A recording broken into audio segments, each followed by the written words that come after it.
திருப்பத்தூர் அடுத்த காக்கங்கரை அவல்நாக்கன்பட்டி பகுதியைச் சேர்ந்தவர் பூபதி, அவருடைய தம்பி மாது ஆகிய இருவருக்கும் இவருக்கு 20-30 சென்ட் நில விவசாய நிலத்து சம்பந்தமாக அது அடிக்கடிக்கு அவருக்கு இருவருக்கும் தகராறு ஏற்பட்டு வந்த நிலையில கடந்த 6 மாதத்துக்கு முன்பாக பூபதியை மாது சரமரியாக தாக்கியதாக சொல்லப்படுகிறது.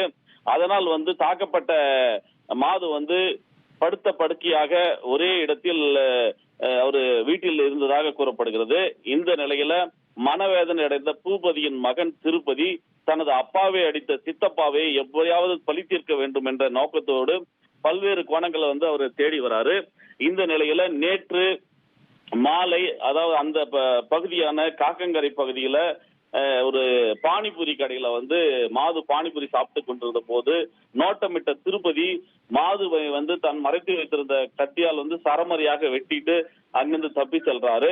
இந்த நிலையில அந்த பட்டம் பகலில் தன்னுடைய சித்தப்பாவை வெட்டிய அந்த திருப்பதியை நாற்றாது கந்திலி காவல்துறையினர்